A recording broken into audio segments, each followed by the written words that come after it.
Di sini saya akan membuktikan proposisi 1.1.10 yang mana merupakan materi dari probability space. Proposisi ini berbunyi, misalkan A cantik suatu sigma aljabar yang merupakan subset dari omega, atau juga bisa kita notasikan atau simbolkan seperti ini. A cantik subset dari omega. Maka berlaku sifat-sifat berikut. Yang pertama, omega merupakan elemen atau anggota dari A cantik. Yang kedua, jika A besar ya, bukan A cantik, A besar 1, A2 sampai dengan AN, himpunan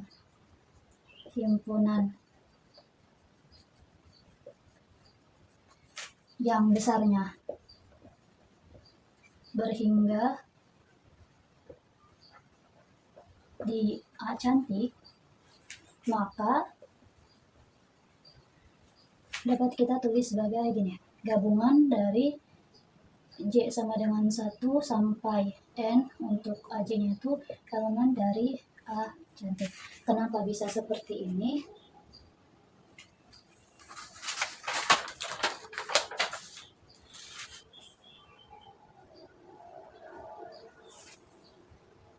Karena A cantiknya itu tertutup di A, sehingga berlakunya gabungan dari J sama dengan 1 sampai N untuk AJ-nya itu elemen dari A cantik. Lalu untuk sifat yang ketiga, jika A1, A2 sampai seterusnya sampai hingga merupakan elemen dari A cantik. Nah, karena di sini A-nya itu kan tertutup terhadap irisan yang tak hingga, maka berlaku irisan dari J sama dengan 1 sampai tak hingga untuk AJ-nya itu elemen dari A cantik.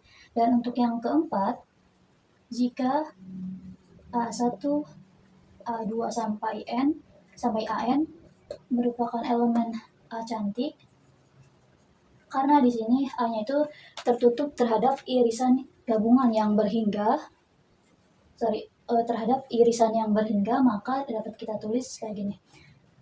Irisan dari J sama dengan 1 sampai N, J elemen A.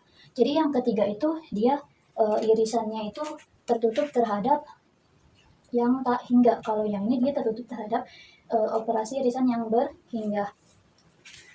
Nah, sebelum kita membuktikannya, harus kita tahu dulu ya bahwasannya A cantiknya itu suatu sigma aljabar. Sigma aljabar sendiri mempunyai 3 sifat. Yang pertama itu memuat suatu himpunan kosong, yang kedua itu memuat operasi tertutup terhadap operasi komplement, dan yang ketiga itu tertutup terhadap operasi gabungan yang tak hingga. Pertama, kita ingin membuktikan pernyataan yang pertama, yaitu di mana omega-nya itu merupakan elemen atau anggota dari A cantik. Kita di sini bisa menggunakan sifat yang kedua. Sifat yang pertama. Sifat yang pertama itu kan dia memuat himpunan kosong. Berarti himpunan kosong itu elemen dari A cantik. Oke, terus kita selanjutnya pakai sifat yang kedua. Dari sifat yang kedua mengatakan bahwa sigma aljabar itu tertutup terhadap operasi komplement. Kalau semisal himpunan kosong kita komplementkan akan menghasilkan omega. Begitupun kalau semisal omega dikomplementkan akan menghasilkan himpunan kosong. Makanya di sifat 2 ini ketika kita mengkomplementkan himpunan kosong sama aja kayak omega. Dan omega di sini itu merupakan elemen dari A. Omega itu elemen dari A, maka terbukti. Selanjutnya kita akan membuktikan pernyataan yang kedua. Untuk membuktikan pernyataan yang kedua itu kita menggunakan sifat ketiga sigma aljabar, yang mana operasinya itu tertutup terhadap operasi gabungan tak hingga, tetapi karena di sini kan yang ke pernyataan 2 itu dia himpunan berhingga ya. Nah, makanya kita harus mengubah dulu himpunan berhingga ini menjadi himpunan yang tak hingga. Ya. Kita ambil sembarang himpunan A1, A2 sampai dengan AN, yang mana merupakan anggota dari A cantik. Nah, berdasarkan sifat 3 itu kan dia harus di himpunan yang tak hingga ya. Jadi kalau semisal itu jadi gini, J sama dengan 1 sampai tak hingga J elemen dari A cantik. Nah, kalau diubah ke bentuk sifat 3 itu harus kayak gini. Oke, kita misalkan AN plus 1 itu sama dengan AN plus 2 dan seterusnya sampai himpunan kosong. Kalau himpunan kosong sendiri kan merupakan elemen dari A cantik, jadi bisa kita gunakan kayak gini. Nah, dari sifat 3 ini kalau semisal kita jabarin akan menghasilkan A1 gabungan dari A2 terus sampai AN, terus gabungan lagi dari AN plus 1, gabungan dari terus sampai seterusnya yang merupakan elemen dari A cantik.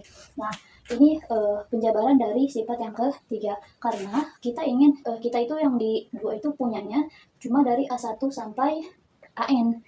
Kayak kita ubah ke bentuk kayak gini.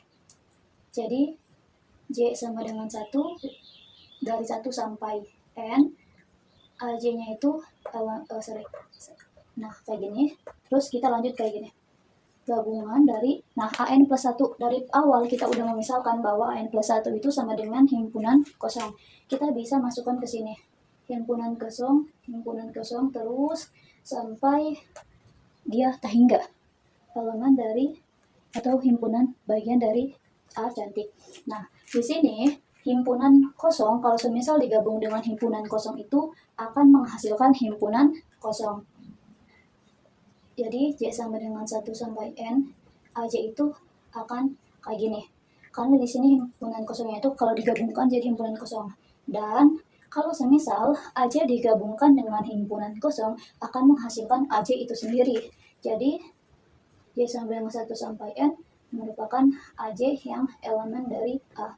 Maka terbukti. Selanjutnya kita akan membuktikan pernyataan yang ketiga, di mana jika A1, A2 sampai dengan tak hingga yang merupakan elemen dari A cantik, maka berlaku irisan J1 sampai dengan 1 sampai tak hingga, AJ itu merupakan elemen dari A cantik. Oke, pertama kita kan ingin menggunakan sifat yang ketiga lagi ya. Tapi kalau sifat yang ketiga itu hanya berlaku untuk tertutup terhadap operasi gabungan tak hingga. Ini sih tak hingga oke, tetapi karena ini masih irisan, kita harus mengubahnya dulu menjadi operasi gabungan. Untuk merubahnya kita menggunakan sifat yang nomor 2 yaitu komplement. Pertama kita ambil sembarang himpunan yaitu A1, A2 sampai dengan tak hingga. Untuk A-nya itu elemen dari A cantik. Nah, berdasarkan sifat yang kedua, maka A1-nya itu A-nya itu kita komplementkan. A1 komplement, A2 komplement, sampai seterusnya dengan A-nya itu masih dengan anggota A cantik. Nah, selanjutnya kita masukin ke sifat yang ketiga. Sifat yang ketiga itu kan operasi gabungan kan. Jadi kita masukin lagi A1 komplement gabung dengan A2 komplement dan seterusnya sampai tak hingga, dan dengan A-nya itu anggota dari A cantik. Nah, kalau udah dapat kayak gini, kita ubah ke notasinya. Jadi kalau semisal yang dari sifat ketiga itu kita ubah jadi gini. J sama dengan 1 sampai tak hingga untuk AJ elemen dari A cantik. Kayak gini.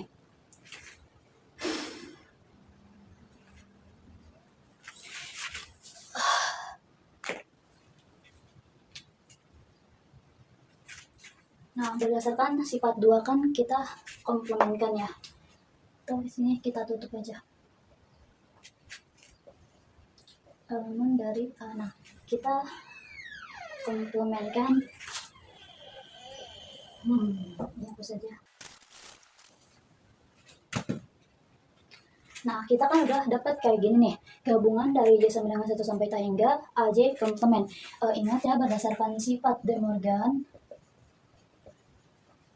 yang mengatakan bahwa gabungan dari J sama dengan 1 T hingga AJ komplement itu sama aja kayak irisan J sama dengan 1 T hingga untuk AJ. Maka ini juga bisa kita ubah menjadi seperti ini, menjadi dibalikan lagi menjadi irisan.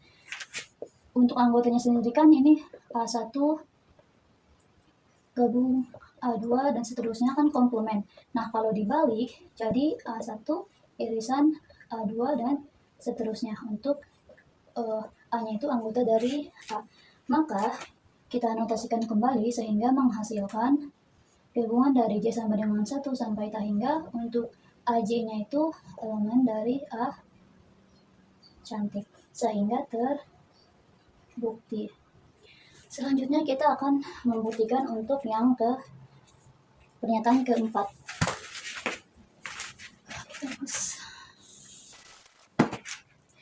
Sekarang kita akan membuktikan pernyataan yang keempat. Pertama, ambil sembarang himpunan A1, A2 sampai AN untuk anggota A cantik. Nah, kita bisa menggunakan sifat ketiga dari sigma aljabar, yaitu kan gabungan J sama dengan 1 sampai T hingga itu AJ untuk A-nya itu anggota dari A cantik. Nah, dari yang kedua tadi yang telah kita buktikan, gabungan berhingga kita bisa menambahkan himpunan kosong. Nah, karena ini tuh yang keempat itu dia irisan berhingga, bisa kita menambahkan irisan omega karena suatu himpunan yang di sini kita bisa menambahkan AN plus 1 sama dengan AN plus 2 sama dengan di sini kita bisa menambahkan omega karena suatu himpunan yang beririsan dengan omega akan menghasilkan himpunan itu sendiri. Jadi kalau semisal kita punya himpunan A beririsan dengan semesta omega, maka hasilnya itu sama dengan A itu sendiri. Nah, makanya himpunan berhingga ini dapat dinilai sebagai himpunan yang tak hingga. Nah, selanjutnya kita jabarkan dulu kayak seperti yang di sifat 2 tadi. Berarti A1 irisan A2 sampai AN, irisan AN plus 1, irisan terus sampai T hingga. Nah, sama seperti yang sebelumnya, kita hanya kita mengubah A1 sampai AN-nya ke bentuk notasi ini, J sama dengan 1 sampai N. Untuk J-nya itu elemen dari A cantik. Nah, AN-nya itu kita ubah menjadi omega. Jadi irisan dari omega sampai seterusnya.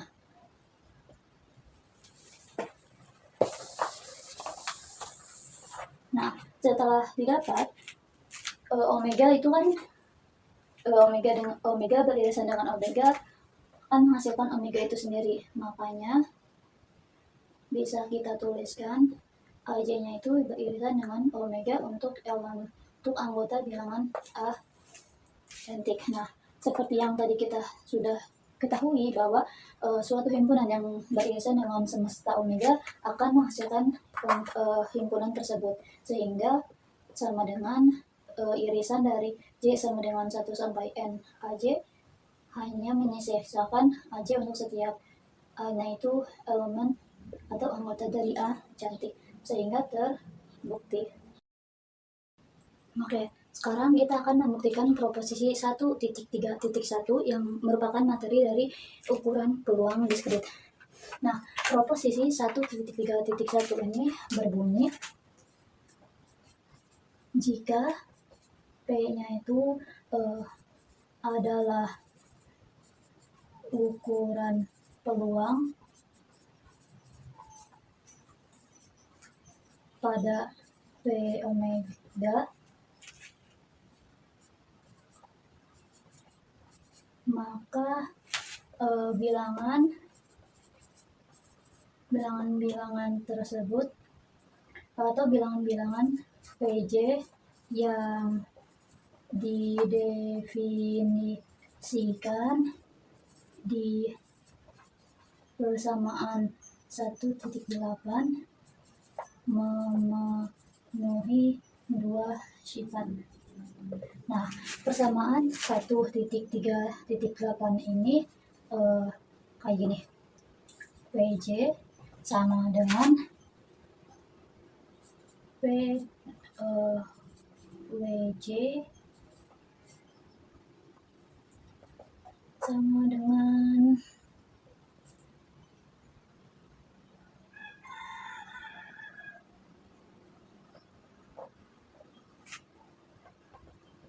WJ dengan J-nya itu sama dengan 1 sampai ke N. Nah, ini untuk persamaan 8-nya.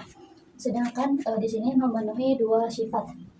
Sifat yang pertama itu 0 kurang dari PJ kurang dari 1.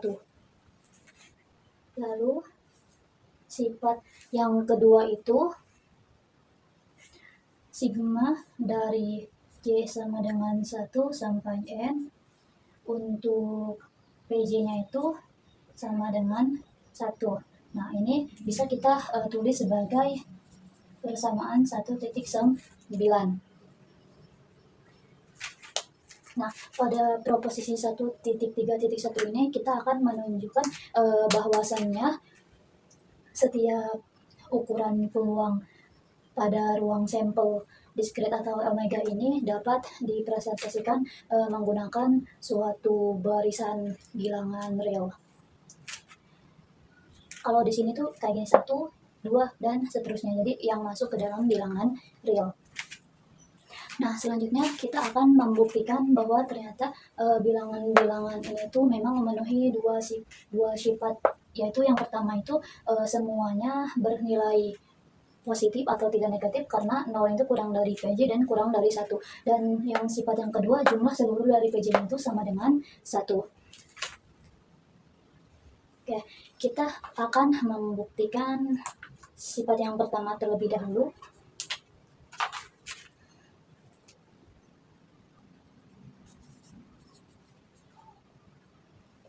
Oke. Karena P-nya itu kan ukuran peluang pada P omega,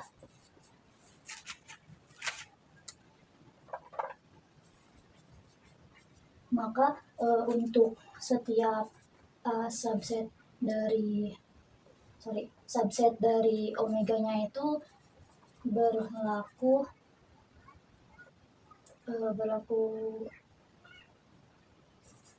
PA lebih dari 0. Nah, akibatnya PJ-nya itu sama dengan akibatnya PJ itu sama dengan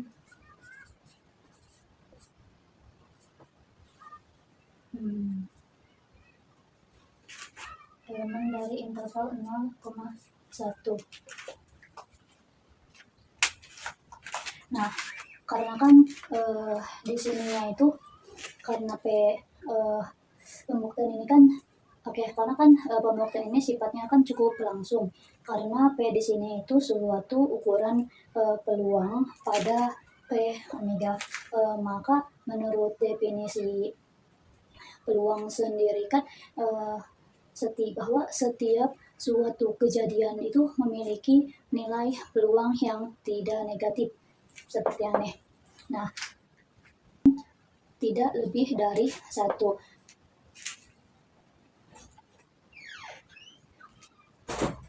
Jadi berisi setiap anggotanya tuh berisi satu titik sampel, yaitu WJ, yang merupakan suatu kejadian karenanya peluangnya itu pasti berada pada interval 0 sampai 1.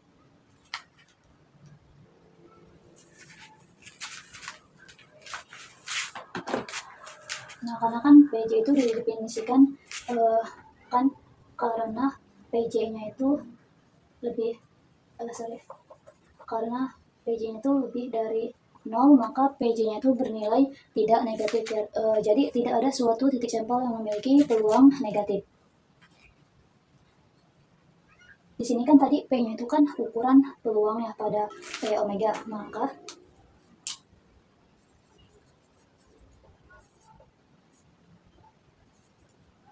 P omega-nya itu sama dengan 1. Nah, ini persamaan bintang 1. Nah, sementara itu omega sama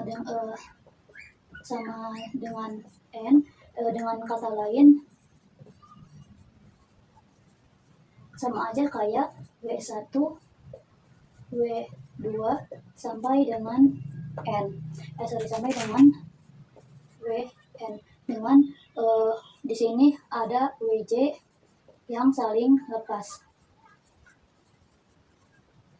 Ini kan Wj-nya itu gabungan dari kurangan Wj dari 1 sampai dengan n untuk Wj-nya saling lepas. Jadi artinya itu ruang sampel merupakan gabungan dari seluruh singleton atau himpunan yang memiliki satu anggota. Jadi setiap singleton itu memiliki satu anggota.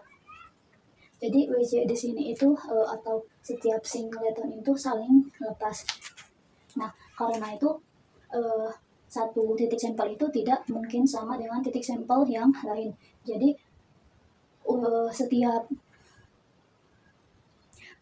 sifat saling lepas ini, saling lepas itu penting karena memungkinkan aditivitas pada peluang. Oleh karena itu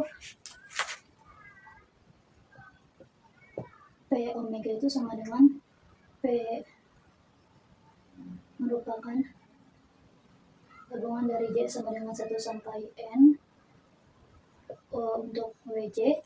Nah, karena ruang sampelnya itu merupakan gabungan dari seluruh singleton yang ada, maka peluang ruang sampelnya itu dapat dituliskan sebagai peluang dari gabungan seluruh singleton tersebut atau gabungan dari seluruh W tersebut. Jadi sama dengan sigma J sama dengan 1 sampai N untuk P-nya itu. Nah, ini aditif berhingga. Karena singletonnya itu saling lepas atau Wj-nya itu saling lepas, maka berdasarkan aksioma ketiga peluang yaitu sifat aditivitas berhingga atau terhitung, maka peluang dari gabungan tak hingga itu sama aja kayak jumlah dari peluang masing-masing singleton atau dari yang Wj ini. Sehingga sigma J sama dengan 1 sampai N untuk Wj-nya itu kemudian kita gunakan ini tadi kan yang ini persamaan bintang 1, ini kita dapatkan persamaan bintang 2. Nah, setelah kita dapat persamaan bintang 1 dan bintang 2, maka kemudian kita bisa gabungkan dari definisi bintang 1 dan bintang 2, kita peroleh sigma J sama dengan 1 sampai N Pj sama dengan 1. Jadi di sini tuh berdasarkan aksioma yang pertama peluang itu kan diketahui bahwa peluang ruang sampelnya itu kan harus selalu sama dengan 1. Nah, di sisi lain dari aksioma sebelumnya diperoleh bahwa ternyata peluang ruang sampel dengan jumlah seluruh Pj. Jadi dengan menyamakan kedua hal tersebut kita memperoleh bahwa jumlah seluruh Pj itu harus sama dengan 1. Jadi hal ini tuh kayak menunjukkan bahwa seluruh peluang dari titik-titik sampel itu mencakup seluruh kemungkinan terjadinya hal tersebut. Oke. Kita buat kesimpulan dari yang tadi. Jadi setiap ukuran peluang P itu menghasilkan bilangan real. Jadi PJ-nya itu dari J sama dengan 1 sampai ke N yang memenuhi dua sifat di persamaan 1.9. Nah, akibatnya jika A-nya itu subset dari omega, maka peluang A-nya itu dia sama dengan sigma dari PJ. Dari J-nya itu WJ-nya elemen dari A. Nah, karena A-nya itu sama dengan gabungan dari WJ dengan J-nya itu membagi dari WJ elemen dari A. Baik, di sini saya akan menjelaskan salah satu proposisi dari sifat ukuran peluang, yaitu proposisi 1.2.10. Nah, proposisi itu berbunyi, misalkan suatu omega A cantik dan P suatu ruang probabilitas, maka untuk setiap A1, A2-nya itu anggota dari A cantik berlaku P dari A1 gabungan dengan A2-nya itu sama dengan P A1 ditambah P A2 dikurangi dengan P irisan dari A1 dan A2. Di sini kita akan membuktikan apakah benar PA1 gabungan dari PA2 ini sama aja kayak PA1 ditambah PA2 dikurangi dengan PA1 irisan dari dikurangi dengan P irisan A1 dan A2. Oke, untuk membuktikannya kita bisa mengambil sembarang A1 dan A2.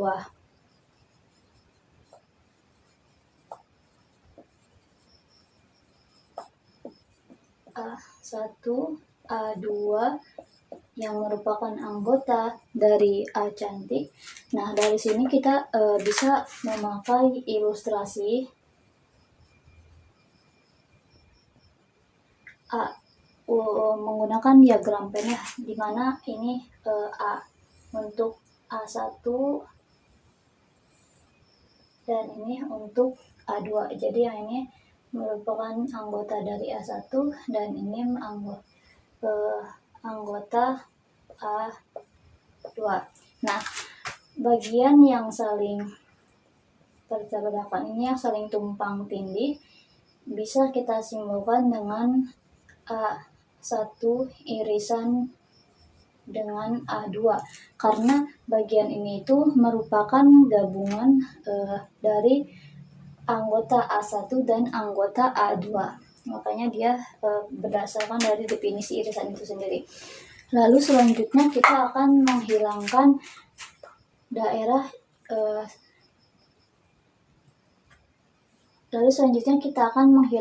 daerah irisan yang ada di salah satu himpunan. Kita misalkan pakai yang A2 saja.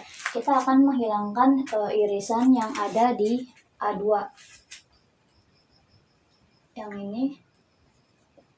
Nah, agar A2 ini hanya memuat anggota A2 saja tanpa memuat anggota A1 yang ini nih, tanpa memuat anggota yang irisan, maka kita bisa tuliskan A2 itu sebagai A2 dikurangi oleh A1 irisan A2.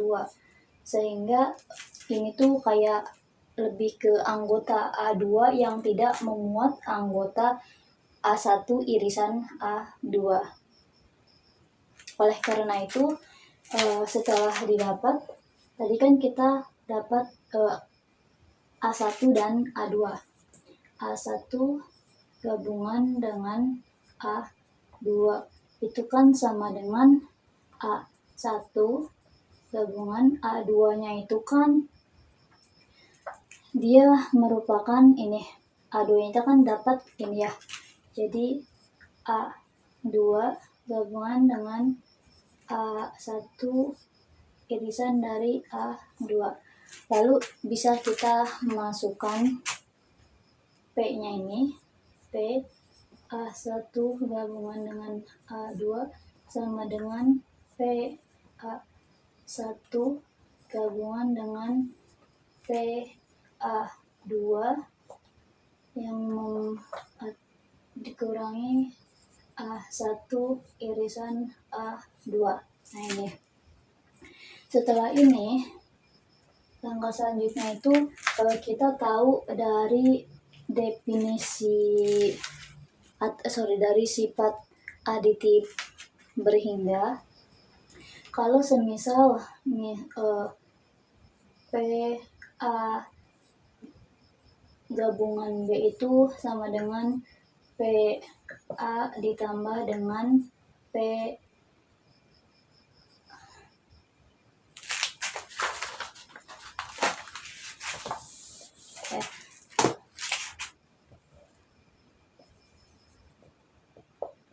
berdasarkan sifat kan, misalkan P A gabung B itu kan sama aja kayak P A ditambah dengan P B. Nah, sama halnya dengan ini. Kalau di sini kan berarti PA1 gabung PA2 berarti bisa kita tulis sebagai PA1 ditambah dengan PA2 dikurangi oleh A1 irisan A2. Nah, ini merupakan sifat dari sifat 2 yaitu aditif berhingga. Nah, selanjutnya ini kan PA2-nya itu dibagi oleh A1 dan A2. Hal ini tuh berasal dari sifat. Misal B itu subset dari A, maka berlaku PA dibagi oleh B sama dengan PA dikurangi oleh PB, kayak gini. Nah, kita aplikasikan ke yang ini, maka PA1-nya itu ditambah berarti PA2-nya dikurangi oleh PA1 irisan A2, sehingga terbukti bahwa untuk PA1 gabungan dengan A2-nya itu sama aja kayak PA1 ditambah PA2 dikurangi PA1 gabungan irisan dari A2. Baik, selanjutnya di sini saya akan menjelaskan proposisi dari distribusi Poisson, yaitu proposisi 1.4.20. Oke, misalkan distribusi ini memiliki ruang sampel, yang mana ruang sampelnya itu misalkan N0 yang terdiri dari 0, 1 sampai dengan hingga, lalu diberikan suatu parameter. Untuk parameter distribusi Poisson itu adalah lambda, sehingga di sini diberikan suatu parameter di mana lambda itu lebih dari 0. Oke, sekarang kita akan membuktikan suatu proposisi 1.4.20.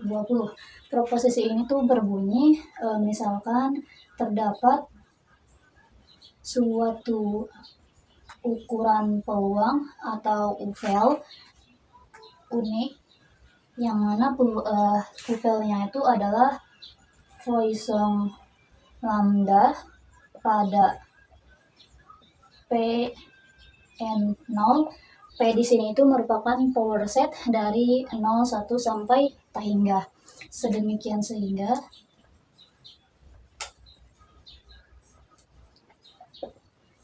maka fungsinya itu Poisson lambda dari K sama dengan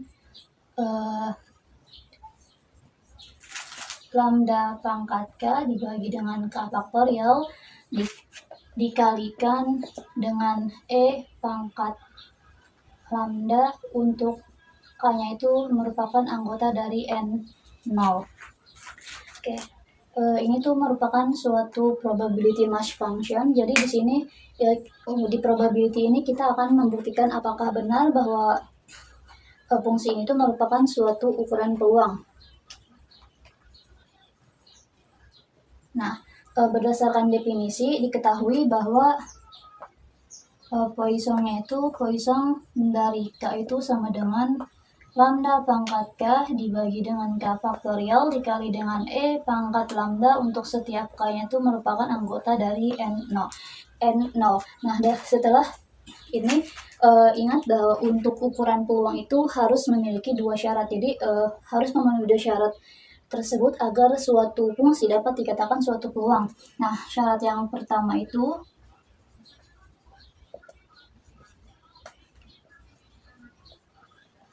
Poisson dari K ini haruslah lebih besar dari 0.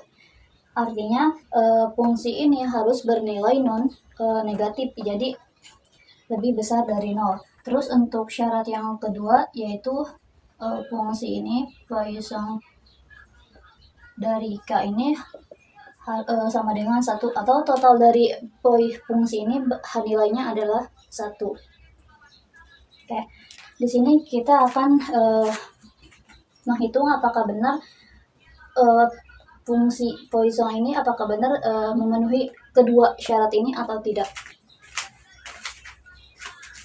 Oke, pertama kita akan menghitung syarat yang pertamanya dulu. Ya, kita tulis ulang fungsinya.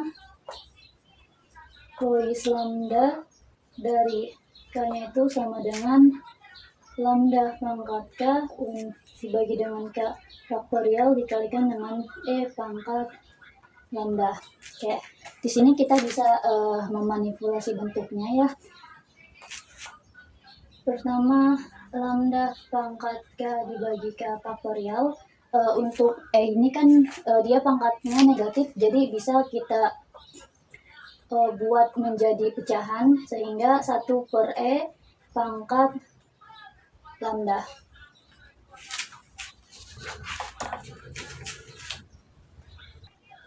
Nah, di sini kita akan membuktikan apakah benar Poisson lambda ini merupakan lebih dari 0. Nah, yang pertama kita lihat lambda di sini parameter di awal kan diberikan suatu parameter di mana lambdanya itu lebih dari 0. Jadi benar bahwa lambdanya itu lebih dari 0. Lalu ini lambda dipangkatkan dengan K. K-nya itu merupakan anggota dari NO. Ruang sampel NO itu 0 sampai dengan tak hingga. Jadi memuat bilangan yang non-negatif. Jadi kalau semisal suatu bilangan positif dipangkatkan dengan suatu bilangan positif, pasti hasilnya bilangan positif. Jadi ini lebih dari 0. Yang kedua, K ini, K faktorial, seperti yang sudah tadi saya katakan, K itu merupakan anggota dari ruang sampel NO yang mana nilainya itu bernilai positif. Jadi otomatis K yang ini nilainya juga positif atau lebih dari 0. Lalu yang untuk yang ini, untuk pertama itu kan merupakan bilangan Euler atau nilainya itu 2,7128. Otomatis E itu merupakan suatu bilangan yang positif. Jadi ketika dipangkatkan oleh lambda yang merupakan lebih dari 0, hasilnya akan bernilai positif. Sehingga terbukti bahwa Poisson lambda dari K itu untuk lambda pangkat K dibagi K faktorial dikalikan dengan 1 per faktorial, nilainya itu lebih dari 0. Jadi terbukti untuk syarat yang pertama.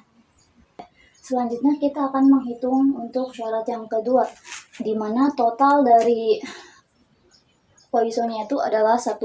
Karena kita akan menghitung total keseluruhan, sehingga bisa kita gunakan suatu sigma. Jadi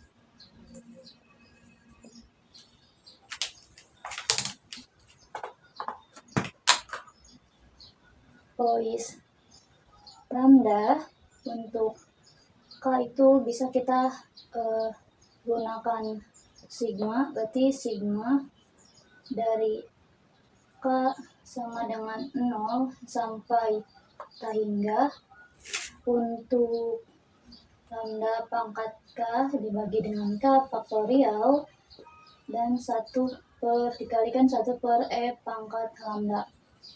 Karena di sini 1 per E pangkat lambdanya itu tidak bergantung terhadap K, jadi bisa kita keluarkan. Sehingga 1 per E pangkat lambda dikalikan oleh sigma K sama dengan 0 sampai K hingga untuk lambda di pangkat K dibagi dengan K faktorial. Oke.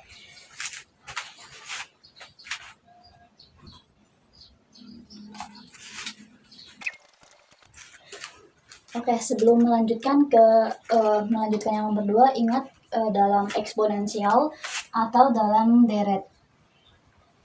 Maclaurin yang mana mengatakan ketika suatu E pangkat X, maka ketika dijabarkan akan membentuk suatu barisan, yaitu 1 tambah dengan X tambah dengan X kuadrat dibagi dengan 2 faktorial ditambah dengan X pangkat 3 per 3 faktorial dan seterusnya. Nah, dari E pangkat X ini akan membentuk sigma, yaitu dari K sama dengan 0 sampai dengan K hingga untuk setiap E pangkat X dibagi dengan K faktorial. Nah, deret ini bisa kita terapkan terhadap fungsi yang ini. Di sini kita ganti, misalnya X itu adalah suatu lambda, maka sigma dari K sama dengan 0 pangkat lambda untuk setiap E pangkat lambda dibagi dengan K faktorial adalah sama dengan E pangkat lambda. Oke, kita udah ketemu, tinggal masukin ke sini, sehingga 1 per E pangkat lambda, bentuk yang ini karena sama dengan ini kita ubah jadi E pangkat lambda, sehingga 1 per E pangkat lambda dikali dengan E pangkat lambda hasilnya adalah 1. Jadi terbukti bahwa fungsi ini merupakan VMF atau probability mass function. Oke, baik, di sini saya akan menjelaskan suatu pembuktian teorema limit Poisson atau pembuktian proposisi 1.4.22. Teorema ini sendiri berbunyi, misalkan suatu Pn di mana n-nya itu sama dengan 1 sampai K hingga adalah barisan bilangan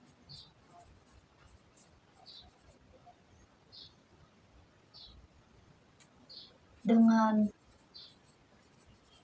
0 kurang dari Pn kurang dari 1 dan limit n mendekati K hingga untuk n Pn sama dengan lambda,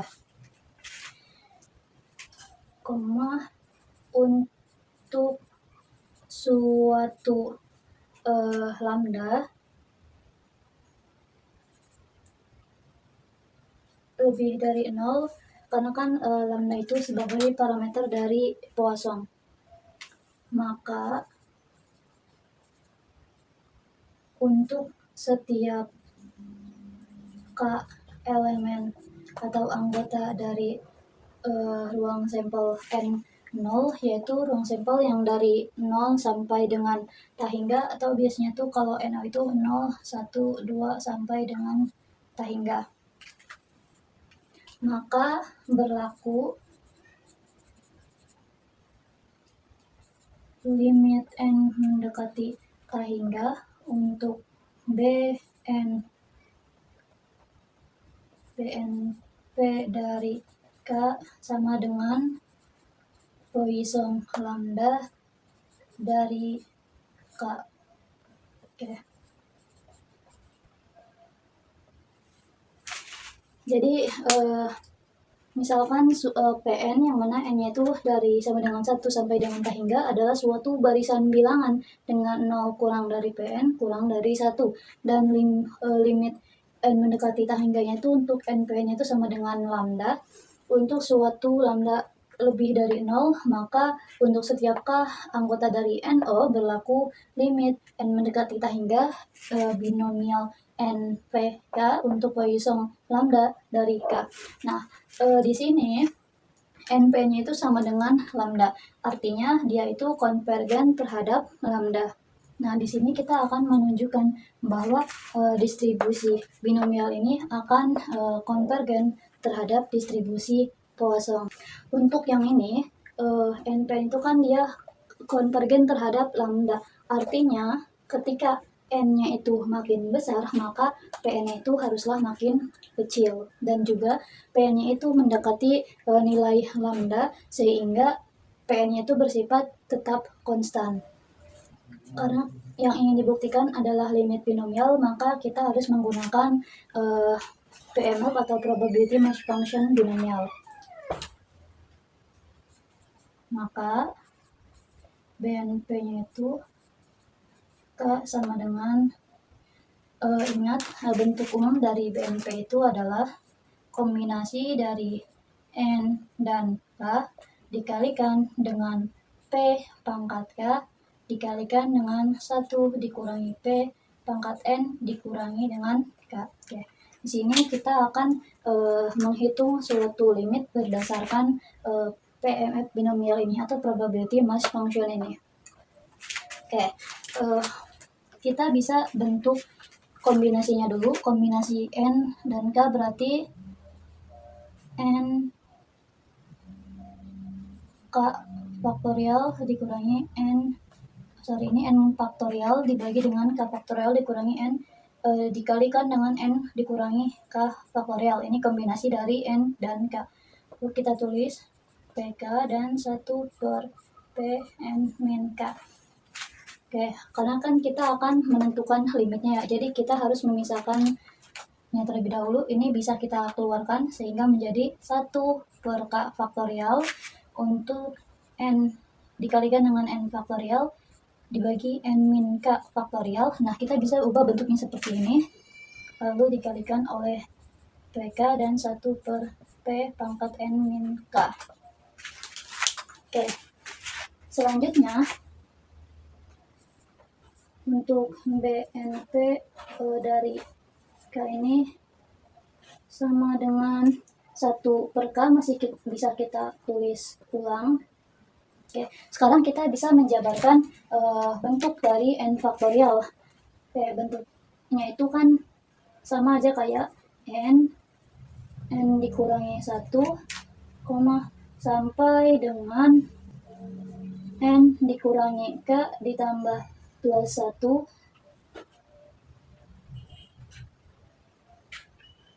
N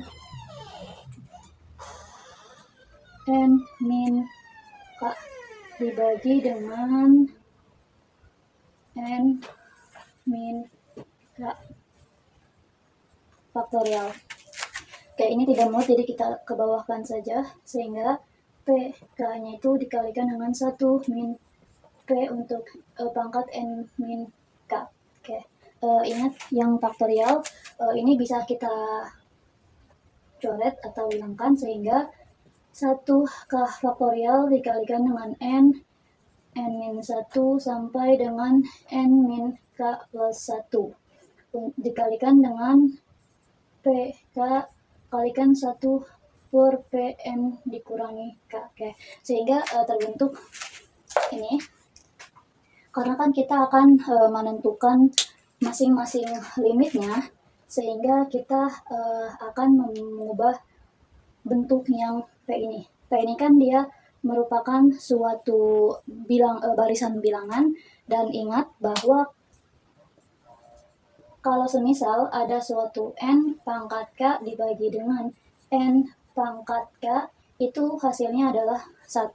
Maka kalau semisal P-nya itu, P pangkat K-nya itu kita kalikan dengan 1, akan menghasilkan P dikalikan dengan N pangkat K dan dibagi dengan N pangkat K, sehingga membentuk N pangkat K, P pangkat K dibagi dengan N pangkat K, sehingga membentuk ini. Oke, kita tulis 1 dibagi dengan K faktorial dikalikan dengan N dikali dengan N-1 sampai dengan N-K plus 1, kita tulis N pangkat K dikalikan P pangkat K dibagi dengan N pangkat K dikalikan dengan 1 dikurangi P pangkat N-K.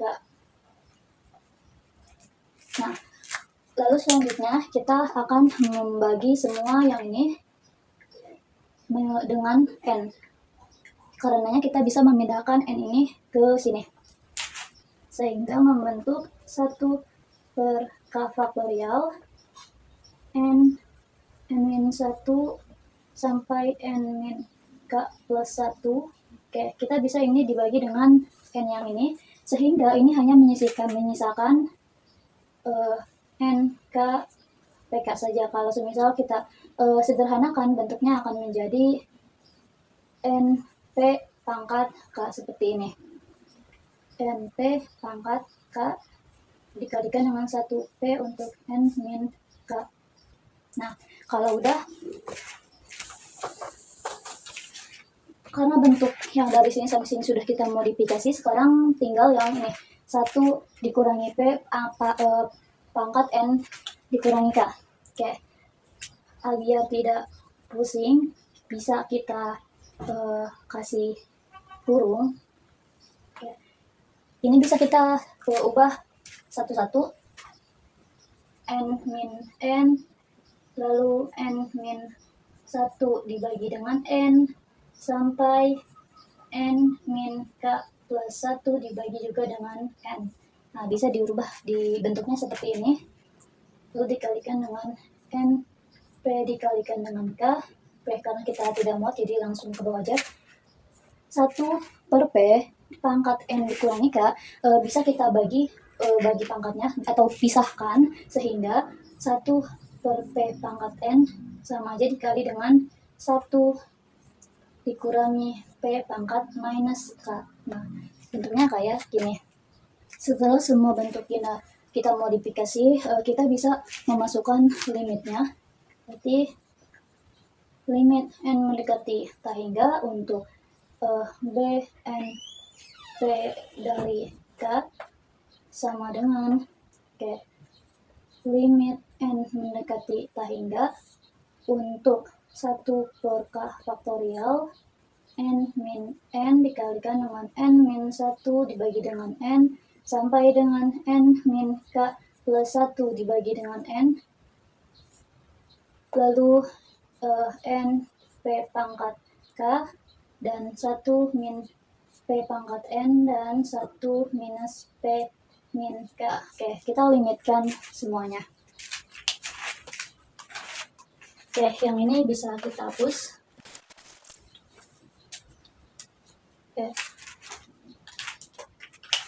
Karena kita akan melimitkan ini, tadi dalam proposisi mengatakan bahwa P-nya itu suatu barisan bilangan, sehingga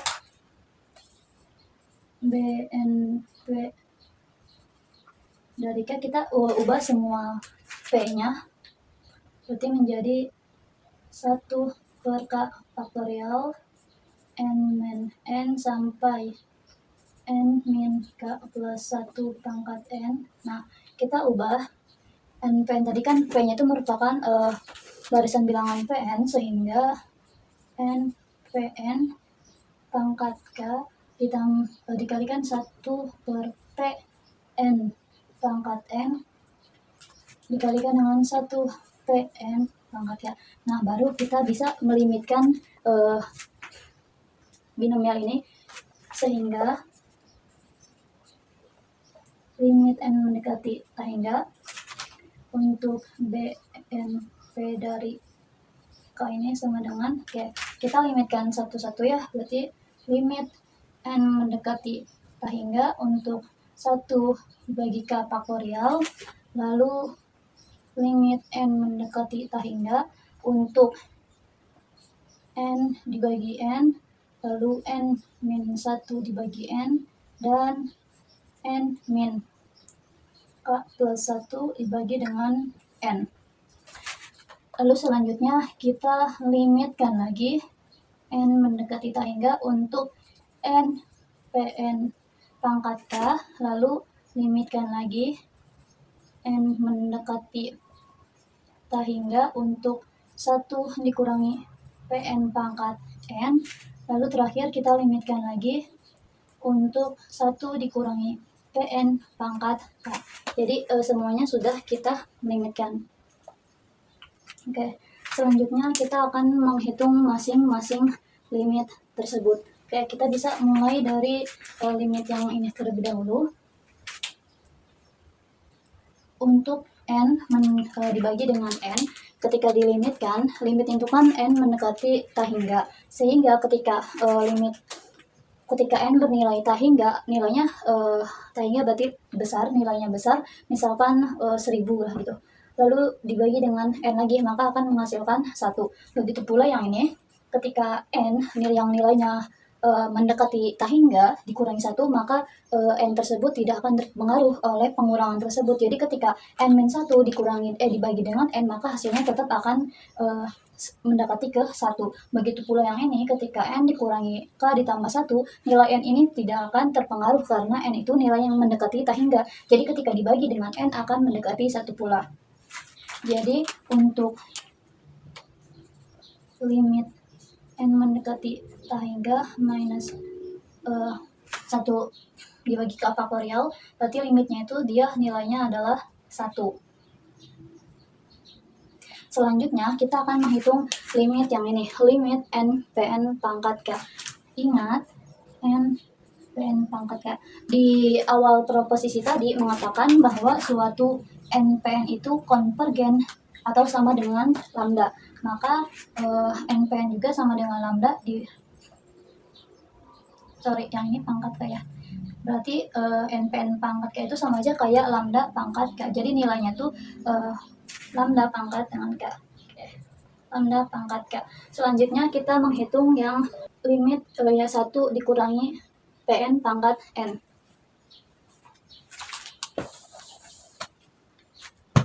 Oke. Limit N mendekati tak hingga untuk 1 kurangi P pangkat N. Nah, sekarang kita akan menghitung bagian yang ini.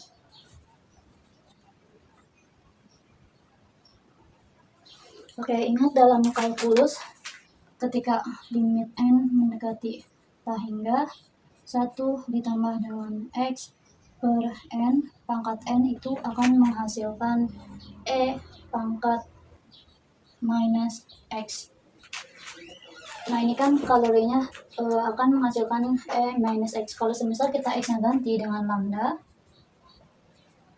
maka limit N mendekati tak hingga 1 ditambah lambda per N pangkat N sama dengan E minus pangkat minus lambda. Ini merupakan limit yang ada di kalkulus. Karena dari asumsi awal kan NPN itu kan, dari asumsi awal kan kita udah tahu bahwa NPN itu dia konvergen ke lambda atau mendekati lambda yang sama dengan 0. Maka untuk N-nya itu dia berlaku Pn. Dengan Pn-nya itu hampiran dari lambda dibagi dengan N. Maka ketika 1 dikurangi Pn pangkat N itu sama aja mendekati nilai dari 1 ditambah lambda per N pangkat N. Maka untuk 1 kurangi Pn pangkat N sama aja kayak E pangkat minus lambda. Ya, berarti untuk nilai yang limit 1 dikurangi Pn pangkat ini tuh karena mendekati ke nilai yang ini, maka hasilnya sama, yaitu E pangkat minus lambda.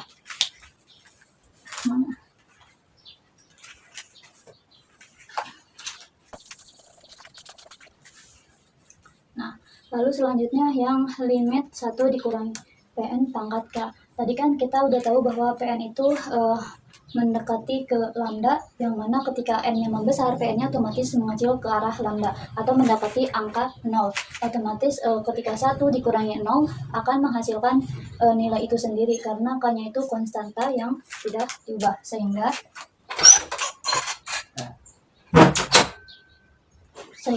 limit nilai dari limit 1 dikurangi Pn pangkat K itu hasilnya adalah 1. Oke. Yang limit ini juga sama, karena kan K itu kan konstanta, sehingga 1 per K pangkat 1 dikalikan dengan 1 hasilnya tetap 1, lalu dikalikan dengan lambda pangkat K dikalikan dengan E pangkat minus lambda dikali 1 itu hasilnya tetap E minus lambda, sehingga terbukti. Ingat bahwa dari distribusi Poisson itu bentuknya itu kan kayak gini. Poisson dari K itu bentuknya sama dengan 1 per K real dikalikan dengan lambda pangkat K dikalikan dengan E pangkat lambda. Nah, ini kan bentuk umum dari distribusi Poisson, dan hasil dari limit binomial adalah sama halnya dengan distribusi Poisson, sehingga terbukti bahwa binomial itu konvergen terhadap distribusi Poisson.